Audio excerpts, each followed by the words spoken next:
Greg were excited. They had just moved into a new house.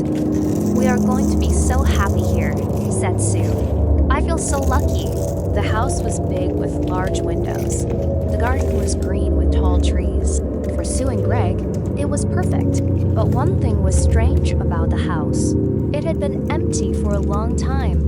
Neighbors said they could not remember the last people who lived there. Some said it had been empty for 10 years. Nobody was sure. "Maybe they just moved away," Sue said. "Yes," said Greg. "We don't need to worry." They worked hard to make the house feel like home. They painted the kitchen, cleaned the rooms, and bought new furniture. They were very happy. But sometimes Sue thought the house was too quiet. She thought she heard small noises at night. A step on the stairs, a door moving. When she asked Greg, he said, "It's only the wind." One rainy afternoon, Sue was cleaning the cupboard in the living room. At the back, under an old book, she found something flat. It was a photo. "Greg," she called. Greg came quickly. They looked at the photo together. It showed a family. A man, a woman, and a child. But the family did not look happy. They were not smiling. Their eyes looked dark. "This feels strange," Sue said. Greg turned the photo over. On the back, words were written in red. The words were not small. They were big and clear. "You're next." Greg dropped the photo on the floor. "What is this?" he asked.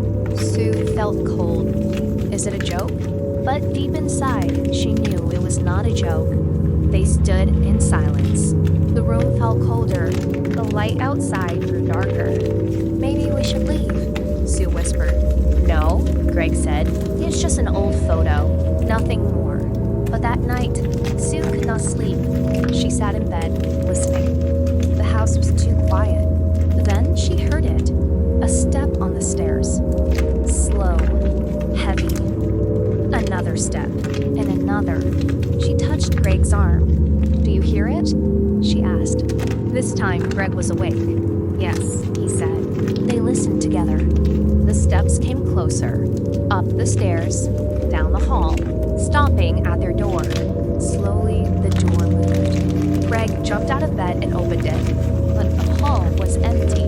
Only the dark and the sound of rain on the windows. He turned back to Sue. "See? Nobody is there." But Sue was looking at the floor.